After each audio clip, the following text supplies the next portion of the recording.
Hello, everyone. My name is Chris Lubkeman. I am head of foresight at the ETH Zurich, and I am really extremely happy to welcome you to today's dialogue, Unusual Partnerships for Restoring the Planet, on the occasion of this very special day, which is Earth Day. So happy Earth Day to you. The ETH Global Lecture Series offers a platform for contemporary global topics to be discussed with outstanding global thinkers. Every month, we are bringing two amazing people together to discuss their personal journeys, their insights, their experiences, and their expertise. In addition to simply learning, our goals are to broaden our perspectives of a contemporary issue so that we can all broaden our thinking, challenge perhaps our assumptions, challenge our opinions, and through this, make more meaningful contributions to the issues which we are working on. I'm really especially honored to be able to host today's conversation with Aron Cramer and Nina Buchman. Aron was the founding director of the Business and Human Rights Program of Business for Social Responsibility, but otherwise known as BSR, and a globally recognized authority on sustainable business. He is co-author of the book, Sustainable Excellence, The Future of Business in a Fast-Changing World, which spotlights innovative sustainability strategies that enable business success. His discussion partner is Professor Nina Buchman. She is Professor of Grassland Sciences in the Institute of Agricultural Sciences and the head of our Department of Environmental Systems Science here at the ETH. She is globally known for her work on ecosystem physiology and biosphere-atmosphere greenhouse gas exchange, and has published more than 300 original journal papers and 33 books and book chapters. I don't think she slept very much in the past 25, 30 years. Our time together will be about 60 minutes. And I'm going to start our dialogue, and then you, our audience, will have the possibility and opportunity to ask questions of these two amazing people. Please use the Q&A button, Q&A part of Zoom, which I'm hoping and I'm assuming most of you know only too well, at any time. And I will integrate your questions, as many of those questions as I can, into our dialogue. So, I think we're ready. So, welcome, Aron. Great to see you. I think you're coming to us from Marin County over the Golden Gate Bridge. Is that where you're sitting right now? Well, the image is Marin County, which you know quite well, Chris. I'm across the bay in Berkeley, California. Well, great to have you here. Great to have you here. And Nina, you are in a field someplace with a beautiful blue sky behind you. I'm envious of you. Well, that's if you work on biosphere-atmosphere exchange, right? Then also the background needs to show that. That's great. Well, I really do appreciate that. Now, Aron, tell us a little bit about BSR and what it is that you do. Well, and thanks, Chris, for the invitation. Lovely to see you amidst the Alps. I look forward to being able to be back in Switzerland before too long, physically. So BSR, in short, we're a global organization, a network of businesses, about 280 businesses. We work with on all things sustainability, and we take a holistic approach. So our mission is to work with business and other partners to build a just and sustainable world. We do that by providing insight, helping business leaders see and understand the changes taking place in our world, providing advice to help companies build value through resilient business strategies and collaborations, which I know we'll talk a lot about today in terms of partnerships. So we lead 20, 30 different collaborative initiatives at any given time. We've got offices in Europe, North America, and Asia. We're about 150 staff. We're not for profit. We work on everything from climate to human rights, to diversity, equity, and inclusion, corporate governance, and all aspects of just and sustainable business. So, how has this past year? Of course, a lot of our planet has paused in some ways, and of course, in other ways, it hasn't at all. Right? Our ecosystems keep moving, whether we don't or not. How would you say is the state of business when it comes to a focus on today, which is Earth Day? I mean, this has been. How do you compare today versus a year ago, 2 years ago, 5 years ago? Bullish, bearish? Well, in a world that has delivered more than its share of problems over the last year, to say the least, I'm actually quite optimistic today. So just over a year ago, when the impacts of the pandemic became clear, we looked around and said, we're just not sure what business is going to do. This is a stress test for business. Will business continue its commitments to sustainability when the economy is throwing up some really serious challenges? Here in the United States, it was a very hard year. We had the murder of George Floyd in Minnesota. Happily, there was a conviction of a police officer this week, which is an extremely rare event. And our basic democracy has been under really serious threat. And then, we see human rights challenges in Asia. We see challenges. The European Union is facing a lot of challenges from Brexit and the management of COVID. So there are a lot of structural issues out there, income inequality, et cetera. However, over the last year, we have seen businesses redouble their efforts, making net zero carbon a topic that is no longer at the fringe of business. It's now a core expectation. We've seen investors pour and commit up to trillions of dollars to help us make an energy transition that is badly needed. We've seen regulators in Brussels and now in Washington. And of course, as we speak, there are 40 heads of state, heads of government meeting in the Global Climate Leaders Summit convened by Joe Biden in Washington, with new commitments from the United States, from Japan, from Canada, and from other countries. And we see citizens, Greta's movement continues on, and we see employees of companies ask their leaders, sometimes in very sharp terms, what are you doing as a business? So I think there are a lot of reasons for optimism. The question really is, are we moving far enough, fast enough? The direction of travel is pointed in the right direction. Is our ambition commensurate with the task? And is the speed of our trajectory what we need? That's the big question right now. So Nina, before you share with the audience more about what you're doing right now from a research standpoint and a personal standpoint, let's hit that last one, which Aron just said, far enough and fast enough. How do you react to that? Well, just today in Switzerland, I mean, there was quite some press on the CO2 law that we have, and more than 100 scientists signing a letter to say, this is what we need to do. This is going actually in the right direction. It could have been further and farther, and it could have been done some years ago. But yes, it is in the right direction. But the challenges, I mean, at the moment, everybody is really looking at COVID and how to deal with that. And what about vaccination? What about contact tracing and so on?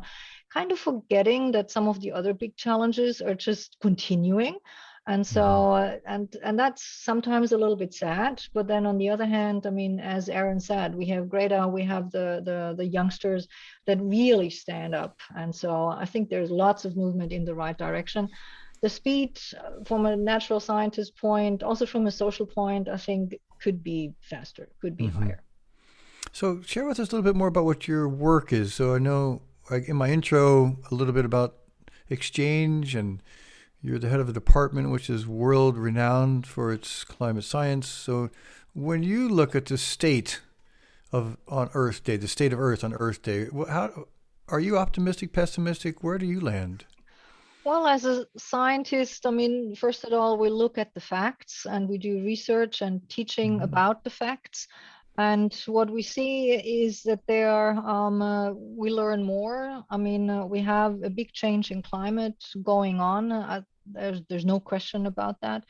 It's man-made, so we know the reasons, and we have, in terms of biodiversity, We're losing species also at a high rate, but also when we look at natural resources, be it soils, be it freshwater. So we're losing those aspects, those spheres of life. We're also our own livelihood are relating to, and we're really we need support by those spheres, by that by those ecosystems.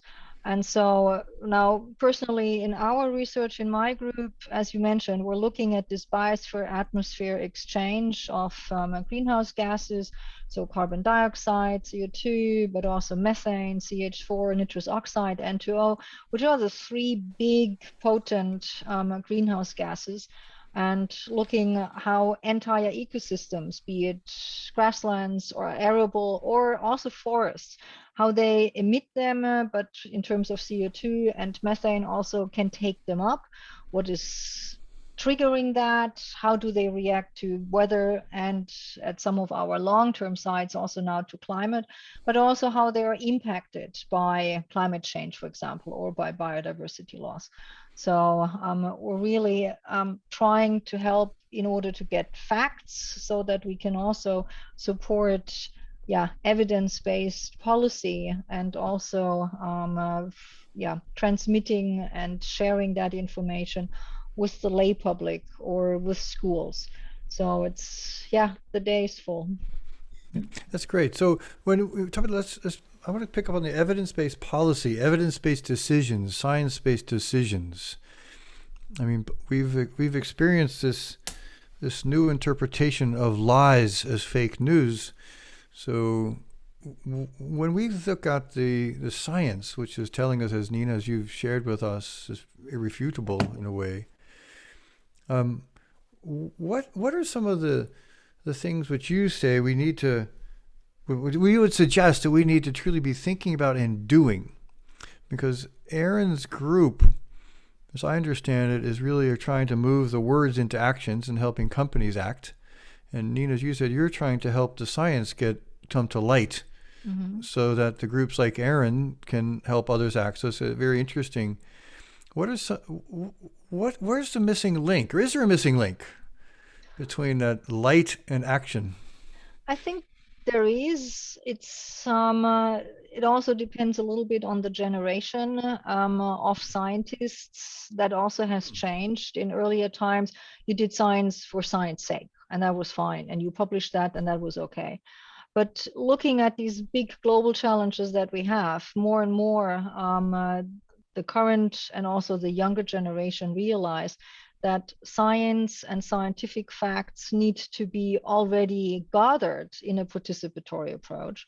And that then also the willingness to stand up, be it signing a letter like for that CO2 law today for Switzerland, but also to stand up and convey information at court, but also informing the society on, be it scientific fairs, going to schools, going to retired or retired persons' universities. That is increasing even more. And I think also the opportunity and the wish to really transfer that knowledge to stakeholders, be it a farmer, be it a forester, be it a policymaker, be it a manager in a big, be it local, be it global company. I think that is increasing, and I think this is really needed. And so looking now at our department at ETH, the Department of Environmental Systems Science, I also see that wish all over in many, many different groups in all the different institutes. And that makes me really feel proud that this is something that we can do at the current scientists, but we're also teaching our students to go in that way and to be open and to have that system in mind, but also that opportunity and that wish to talk to others. That's really fantastic. Aron, do you feel that change? Yeah, so there are gaps, Chris. It's a really good question. There's gaps in terms of how we live our daily lives. There's gaps in economics, and there's gaps in public policy. I think one of the reasons why those gaps exist is, if you take a step back, what decisive climate action requires is a mindset that is, I would argue, unprecedented in human history. It means about making changes today because of problems that we may experience today, but will grow very much more acute in the future. So it requires human beings and institutions, human institutions, to take decisions today because of impacts that will not be fully felt. They're being felt today, let's be clear, but won't be fully felt for decades to come. Human beings have never done that before, to put a fine point on it. Mark Carney, the former president of the Bank of England, who's now the climate finance envoy for the UN, amongst other roles, coined a great phrase, the tragedy of the horizon. So we all know the concept of the tragedy of the commons, that we don't get individual action when the problems are common problems. He posits, and I think he's right, that there's the tragedy of the horizon, that we don't take action today when the real impacts of our decisions won't be felt for some time. The good news is that's starting to change. So it's starting to change through policy steps. There are many, I won't go into all the examples, but there are many examples of how listing requirements for companies are being changed to mandate an assessment of climate risk, something that boards of directors will, in my view, be required to do in the not very distant future, and many companies are already doing. So that brings the future into the present in terms of decision making. We see other public policy steps to create incentives. The United States is a fascinating laboratory because of our federal system, like in Switzerland. So in the states that have created economic incentives for electric vehicle uptake, the uptake is exponentially greater than it is in states where there isn't. So, people are, to a certain degree, rational economic actors. So by making an investment today driven by public policy, you get to a better result tomorrow. There are lots of other examples of that, but this is, I think, one of the really unique aspects of this challenge for all of us is we look at the science, we may accept the science. Does that influence how we make decisions today, especially when a building that's built today, a ship that's built today, any other physical infrastructure that's built today is expected to last for decades. So we're locking in our decisions, but we don't have the mindset. We make a decision in 2021 without necessarily thinking that it's going to last until 2071. Right. We have to do that. And that's a big shift in mindsets.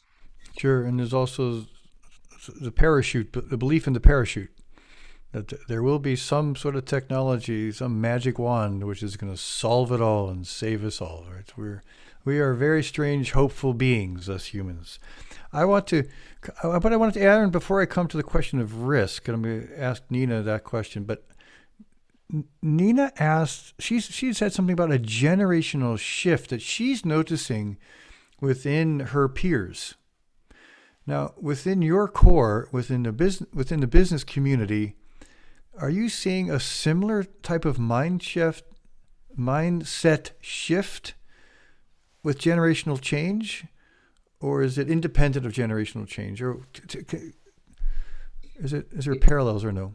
Absolutely. So I had a fascinating experience. I think it was 2 years ago, February. I spoke at something called the Oslo Energy Forum, which is a gathering of the energy sector, as you would suggest. Norway's a huge oil producing, gas producing country.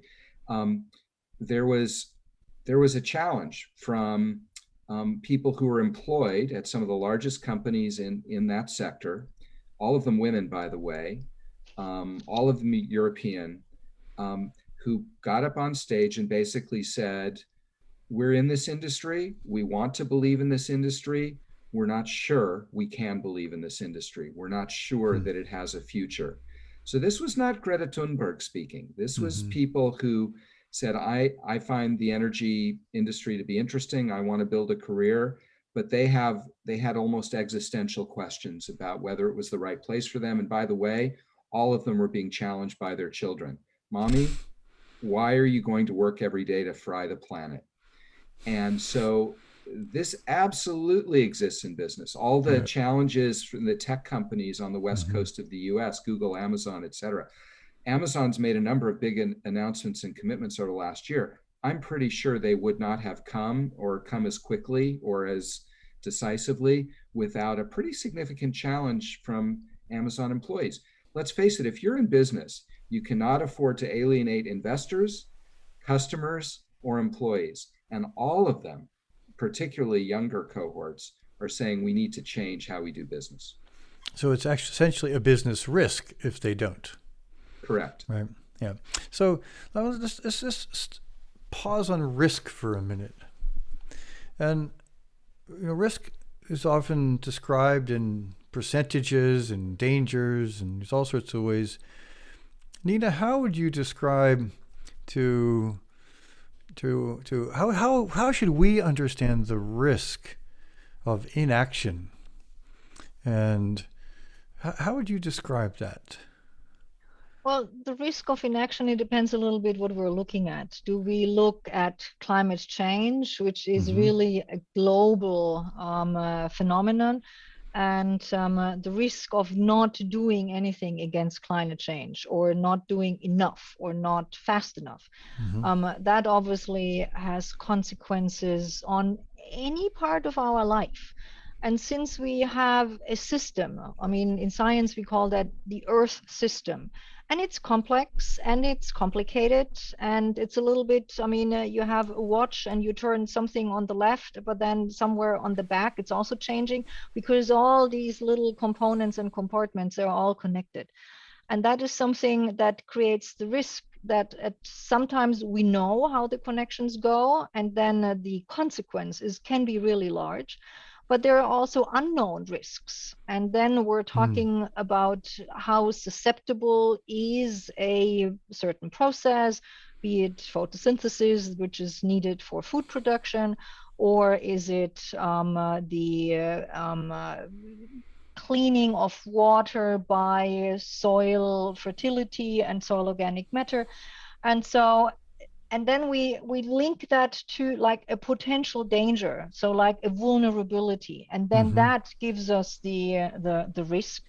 And for certain aspects, we can also model that, because we cannot do manipulation experiments on anything and everything, depending on the scale.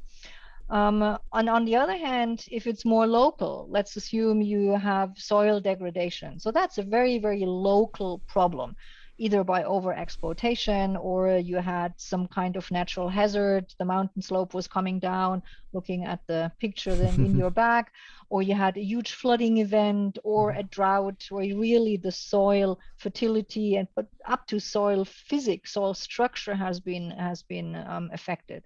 Yep. And there then the risk is very clear, because if you have no soil, then the risk of very low production or no productivity at all in an agricultural or forestry context, I mean, is very clear. And these risks are easier to tackle and also to convey to people who are not used to think in systems, but they can really see, okay, I have a soil, we think soil system, and that has consequences on others, be it on plants, be it on animals. Then that is relatively easy. And the more complex and also the larger, but maybe also not noticeable when we look at soil microorganisms, for example, if people can't see things, then conveying the risk and also then tell people we need to do something now, fast and enough. That I think is the big problem. So also the social sciences come into that system. That's great. Thank you. Aron? Could I jump in just one example to illustrate? I think, Nina, that was a very elegant explanation. Think about climate migration. So how many people in Europe recognize that the migration crisis that's existed over the last several years was, at least in part, driven by climate change created drought in Syria? How many Americans understand that the influx of migrants, I don't know if you see this news in Europe, but the influx in migrants have grown, but they've also changed. They're not coming from Mexico so much, they're coming from Central America. And 3 of the 5 countries that have been most damaged by climate change over the last couple of decades are in Central America. So our migration patterns are changing because of climate change. Does the political debate reflect that? Does it spark heightened urgency with respect to climate? It doesn't, but it should. So we're not that good at, Nina's excellent, world class at understanding risk. our decision makers are not. We don't understand these systems. And as you say, not only the natural systems, but also the social systems. Yeah.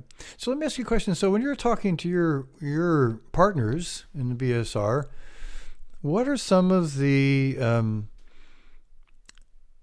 words, sentences, issues, dialogues around risk potentially, which is helping move them? Have you, and this, because to help us understand the knowing doing gap, right? How do we overcome that knowing doing gap? What's working?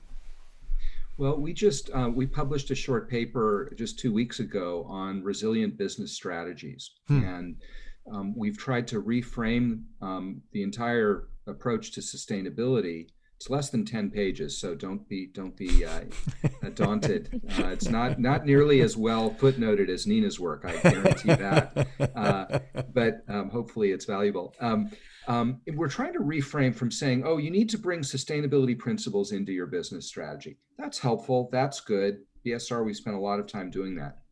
But actually, for a whole variety of reasons, we want business leaders to think differently. How do I create a resilient business strategy, a business strategy that is going to be successful in navigating the range of potential futures, including the impacts of climate, but also business disruption, generational change, economic changes, and of course, technological changes. Yeah. So we're trying to reframe, and particularly for boards of directors, how do you conceptualize your business strategy? What are the inputs?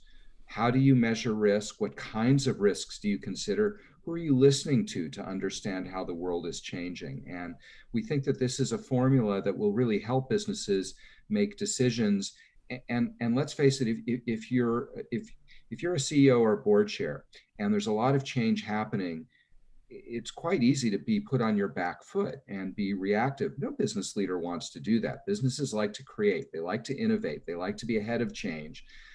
But you have to ask yourself the right questions to do that. And we think that some of the building blocks of resilient business strategies will help make that work for business. And that's the kind of language that businesses are used to dealing with. And so, and language, as you suggest in your question, Chris, language does matter. So this is our effort to try to reframe people's thinking. That's great. I really like that. And and that paper is available on your website? BSR.org. It shouldn't be hard to find. Yes. I'm just saying you don't have to pay for it, right? This is something you're putting out. Okay, cool. You don't have to be a member. Public domain. Cool. Thank you. So the title of today's conversation, as advertised, was about unusual partnerships. And the Millennium Development Goals in many ways sideline business as the boogie men, women. And the Sustainable Development Goals have acknowledged that collaboration is going to get us a heck of a lot further, which is one of the reasons why I was so pleased, and we at the ETH were so pleased that both of you agreed to come together. And I know both of you also have created and are creating partnerships in different ways in your careers. So, Nina, an unusual partnership. What comes to mind? And you've created some pretty cool things during your time here at ETH. Tell us about one that unusual partnership which you think was kind of cool. Well, one unusual partnership actually then turned out to become a competence center. So it's the World Food System Center that was founded in 2011 and really came to life in 2012. And there we have two different kinds of unusual partnerships. So when you think about the World Food System, then most of the people will immediately think about, oh yeah, that's agriculture, and maybe a little bit of environment as well. But then, as it turned out, we have many more disciplines in the World Food System Center, from social sciences, but even architecture and the material scientists and the robotic people, which is really great to see these unusual partnerships, even be it within or outside of ETH. The second unusual partnership then was the setup of that center, where we said, okay, we not only want to do science with the partners and the stakeholders in, for example, developing countries, but also in Switzerland, but we also want to link to industry. We want to link to companies. And we have two large companies or retailers for groceries in Switzerland, and we both got them on board. And they're competitors on the real market, but now we were in a setting which was like in a pre-competitive setting. And we were able to, even though at the beginning, and I really liked the part where Aron said, it's the language, to find the same language and a common language to talk to those retailers, and from the science part, but also from their part, and then somewhere to meet in the middle to say, okay, we're creating certain programs. And this has now also been expanded to other companies. And this is really, it's unusual. It took a while to understand each other. But then on the other hand, I think there was quite some also respect of what they do and what we do, and what are the challenges and the pressures we're both under. I mean, on the one hand, we're thinking in projects, and we're thinking in programs, and we want to educate, for example, our doctoral students or our bachelor and master students, while on the other hand, they think about, as Aron said, I mean, they need to do profit because the company is supposed to survive, because it's providing employment, etc. And so in order to come together and then seeing how do we do that best? And there, I think, coming again from like an ecological background or from a systems approach, where you are you're brought up thinking, okay, I have different levels and they interact, and I have inputs and I have outputs, and there could be some losses, some of them are relevant, some of them are not. And to translate that into a common research framework that you then could translate and transfer to different aspects. So for example, yesterday we had a talk with one company about N2O fluxes on magnitudes and origin. Where does nitrous oxide come from in agriculture in Switzerland? Now, the partner on the other side was then also interested, well, can we transfer that to agroforestry? And how does it change? And how good are your approaches and the techniques? And so that was a very interesting discussion, where then at the end, I think both of the partners were happy. So we could convey what we can offer, they what they would really like to know, and then both we could say, well, we start here, but the concepts and the approaches that we use, that's transferable to a different setting, be it a different agricultural system, a different climate zone, or a more complex system. And I think that was really unusual. We both learned, and I think this is then taking on and will progress. Let me ask you, why did you want to set that up? Because the idea, I think, for science is not to stay in the ivory tower, as we in earlier times said, right? People were happy in the ivory tower. It was cozy. You knew your way around. There were a couple of whatever staircases and so on. But now you then I don't know. There were a couple of balconies and terraces, and you peered over, and it's like, oh, it's interesting out there, right? And then you explored the garden around your ivory tower, and then you got visitors, and they were knocking on your door. So, well, can we visit, and can we use X, Y, and Z? Can we whatever use your kitchen, or can we use your living room, and can we use the terrace? And then you got to talk to them, and they were actually interesting people, and they had interesting ideas. And suddenly you find out, hey, you could actually, if you collaborate, you could go much further. And then this takes on. And if you have convinced one or two companies, I mean, as we do in science, we go to conferences and talk in the coffee breaks, and they go to, I don't know where, the WEF, and they talk to other companies, CEOs, and then suddenly it's like, ooh, maybe these whatever universities or other institutions, they can really help us also to do business. That's And great. we're happy that our approaches are taking on and that we can actually contribute to the SDGs. That's really great. So, Aron, same question to you. Unusual partnership. I mean, you are a partnership in itself. You're a BSR. Is this the most unusual partnership that you've been a part of, or? Well, yeah, it is a core part of what we do, and we have from the beginning when BSR was launched in 1992. There's a couple that I would mention that are significant for similar reasons. They involve organizations, as Nina just described, putting aside their potential competitive juices in the spirit of achieving a bigger goal. So we Right. helped to put together something called the Renewable Energy Buyers Alliance, working with WWF, the World Resources Institute, WRI, and RMI, the Rocky Mountain Institute. The three of them and BSR, we all had programs to help accelerate the procurement of renewable energy on the part of businesses. But the landscape was fragmented, and this was creating a problem for companies. So we all agreed to surrender our individual programs and put them into a new institution. You know, the dirty little secret about the nonprofit sector, we're in the nonprofit sector, is we're every bit as competitive as the for-profit sector. Don't tell anyone, but it's true.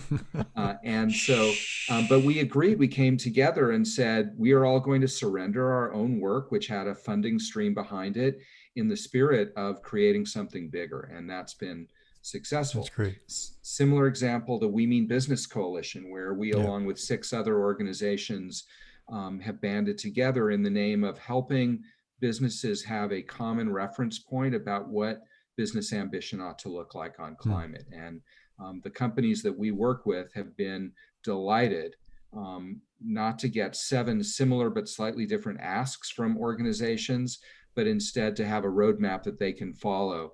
And so, you know, it's by giving up a little bit of control, you actually have a lot more influence. That's how the world works. And that's what I'm proud of in those two examples. Those are both fantastic. So what kinds of unusual partnerships do you feel need to happen that are not happening?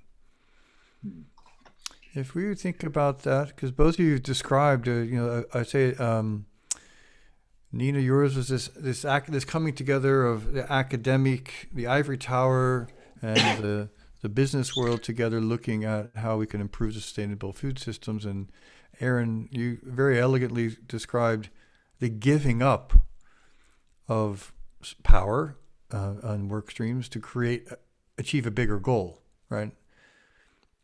If we take a look at where we are today on Earth Day, what partnership do you, if you could wave your magic wand and say, oh, this is the partnership I'd love to see happening, what might that be?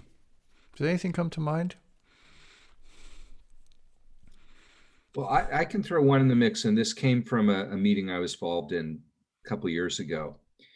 There is a lot of wasted energy, quite literally, and capacity in the world's transport and logistics systems. You have a lot of ships crossing an ocean full and crossing the ocean on return empty. That's just, it's environmentally wasteful, it's wasteful of energy, it's economically wasteful. If there were a way, and quite frankly, antitrust laws might prevent this, but if there were a way for there to be more coordination in terms of the production systems that we have, if, for example, Unilever and Procter & Gamble were somehow, and I'm not sure how possible this is, it's quite hard, that's why it's an unusual partnership, somehow able to have more joint visibility into production flows, the notion of a circular economy, a phrase that's gotten a lot of resonance with good reason, would be a lot easier to achieve. There are a lot of structural reasons why that's really hard. Economic reasons, legal reasons, logistical reasons, but that would be quite interesting.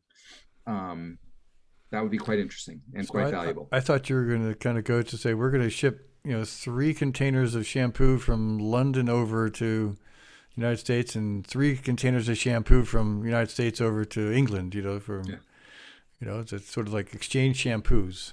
That's Unilever and P&G. So but I like that.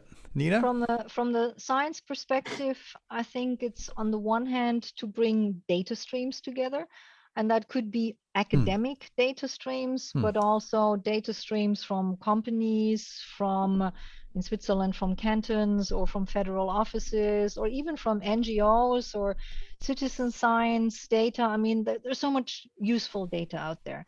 And if the data ferry would come by and say, what do you want, right? And it's like, well, I would like to have an easy interface where if I have a question, for example, what is how do ecosystems develop in the next couple of months, in terms of functions of, be it productivity, or cooling the atmosphere because they transpire, to say, okay, I have a great landscape, a digital landscape that is whatever, either representing Switzerland or Europe or the globe.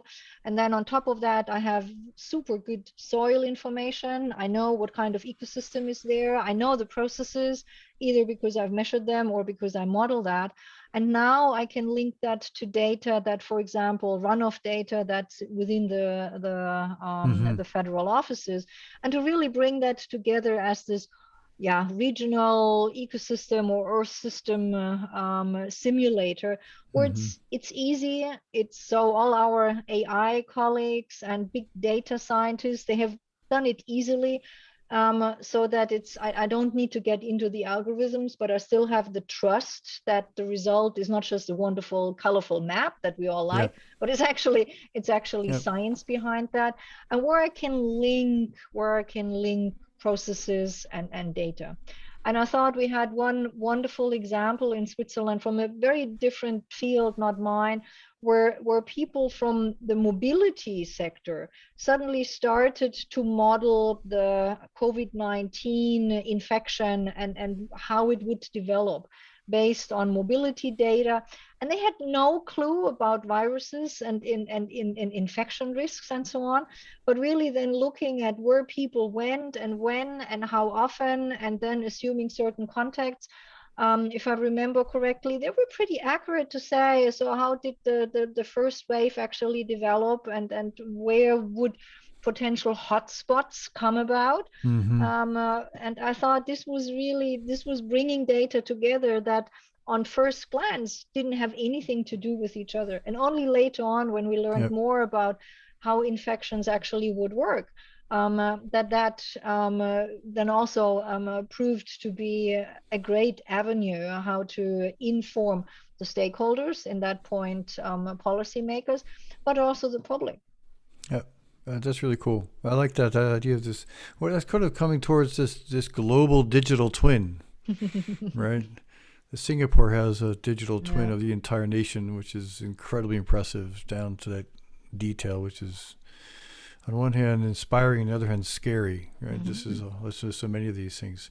I want to have a very different question for you. For our audience and for me, what would you say are the one or two books or articles that I need to make sure that I have read before the end of this month, which is another week and a half away? So it could be something you've written, something you've read. So Aron, I've got your 20-pager, I think you said it was. Yeah, I'll go to you. And so, do either of you have like, for example, I just tell you, yesterday someone told me, hey, Chris, you need to reread Buckminster Fuller's Spaceship Earth. Right? And they said it's a really good one to read right now, to remind us of. So I was like, oh, okay, that's. So I've ordered it, and I want you both to give me something I need to order. Let me throw you something that is maybe a little odd, but it's a climate futures fiction book called The Wall by John Lancaster. He's a great novelist, British novelist, and he's writing a story that is essentially a Britain that has had to build a massive wall around it because of sea rise. I don't think the word climate change is mentioned once in the book, but it's obvious that it's a dystopic future. And, there's all sorts of great nonfiction books, but that one has stayed with me just because it makes me think about how, the world might evolve if we let climate change get out of control. Yeah, that's great. Thanks, Aron. Nina, what about you? I would actually recommend coming up or following up the food and food systems, global food systems topic. There's a great, also a pretty long article, unfortunately, 46 pages. Oh. But there's Oh. even the executive summary, I think, is 1 or 2 pages. So, All right, I can do which is that. already pretty long for an Yeah. 3 pages, I have to correct. Okay. And it's called the Food in the Anthropocene. And it's a commission on healthy diets from sustainable food systems. And it really goes into the complexity, but then it also comes back out of it with some key points on what to do and what not to do. And so that's from one of the Lancet commissions. And so I would recommend that if anybody is interested in getting really the basis. The article is not very old. It came from 2019, so the information that's in there is still pretty good. So sorry, that will take a little bit longer, but you don't need to order it. You can just download it. Okay, well, it sounds like that's good. I like both of those. So I'm taking a look at a couple of questions which came in, which I've completely hogged the time, just so fascinated with talking with both of you. And there's a really great question that came in. So evidence-based policy in the political science sphere has been kind of talked about quite a lot. But what about evidence-based policy making in business and the corporate world? Right? Is this something which you're seeing more of an interest in and trying so that scientists have more voice or more inroads, or that we could see more opportunity for science into the business world? Absolutely. The Science-Based Targets Initiative is a very important initiative, and you now have hundreds and hundreds of companies all around the world that have adopted science-based targets for climate. Mm-hmm. So that's a sign of real progress, and companies are making progress towards achieving them, because ambition is nice, action is what we need. As I think Nina's also aware, excuse me, there's now a parallel initiative called the Global Commons Alliance, which is looking to create science-based targets for water, for land, for oceans, and for biodiversity. Yep. Those 4 categories are a lot harder than carbon. So it is, a ton of carbon is a ton of carbon.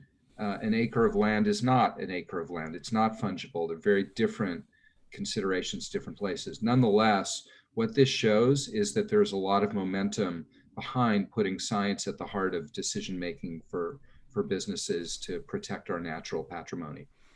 Now, for those who don't know the Global Commons Alliance, it's really a good one to go look up, and also science-based targets for business. I think those are 2 very interesting initiatives. They're imperfect, but we can't wait for perfection, I don't believe. I mean, I'm not sure how you feel about that, Nina, as a scientist, but I think we can't wait. No, we can't wait. And I mean, we need to work with the big business, with the big global players, as much as with the local small business or the local small farmers. And I think we also need to throw overboard any ideology. So to say, oh, the big ones are bad and the small ones are the good ones, because I mean, very often that is not true. Yep. And also the big ones, obviously they're big also because of history, but also, as Aron said, they get the requests from the consumers, so they need to change. And in my eyes, science and the scientific results, they should be open to everybody, independent of big or small. And we should try to get them together, and with the NGOs, with the stakeholders. And I think that then will really move, because if we only stay with the very small ones, I mean, it will take a long time and many bilateral contacts in order to go and to get somewhere. The big ones, the big players, very often have the advantage. They can then also work like a domino, and they can be the converter, the catalyst for many other big ones. And then I think we have a better chance to do what you asked at the very beginning, further and faster. So this is a slightly personal question, I mean, you don't have to answer it, but what drives you? Why do you do what you do? Both of you. It's the curiosity for science. I want to Mm-hmm. know how things work. And in terms then of other responsibilities, be it as the chair for many years of the World Food System Center, it's also the idea that I seem to be good in getting people together and coordinate them and go two more steps in my eyes the right direction. And if people then say, yep, that's my direction as well, then I'm super happy, because then we can really we can move something. And so I think that's the then seeing the result and to say, yes, we have done something that I can be proud of at the end of the day. And this just feels good. I mean, Yep. it's not just about papers. I mean, it's also about impact, and to see and to say, yep, they have changed X, Y, and Z, or now I see this and people talk about that.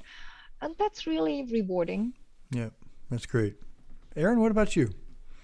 Well, I think, first of all, I was fortunate to be raised in a family and in an environment where a focus on public facing issues was just something that I knew and experienced from a very young age. Like Nina, curiosity drives me a lot.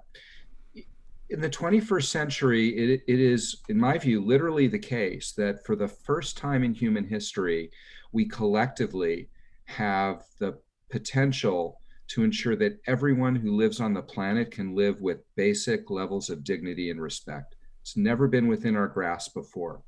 It's never been within our grasp before.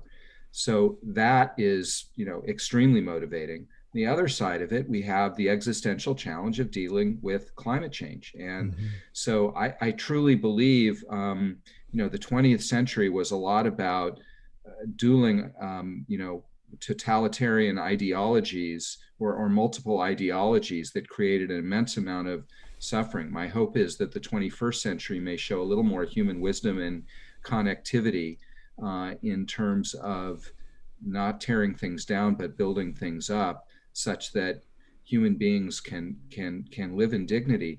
The phrase "save the planet" drives me crazy, because as a lot of people say, planet's going to be here for a long time to come. That's not the question. It's a question of whether it can sustain human life in a way that we would all want. That's what we're battling for. And so that, I consider myself very fortunate. The world is in dire straits to be able to get up every day and make my massive commute across my bedroom to go to work is a great gift.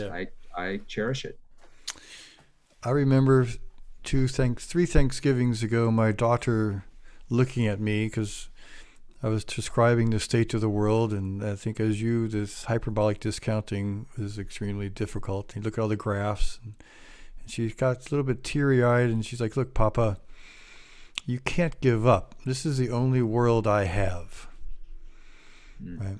And I think when I think about Earth Day and our next generations, I know both of you also have children, it's very motivating to know that the work we're trying to do could truly help them have a life worth living, right? And I think in all sorts of different ways. I think that's really, really quite important for us, when we think about that. So as we come to the close of our hour, it's gone by in a flash. There's a few questions who have come in, which those who are listening, we're simply not going to be able to get to, and I apologize to you.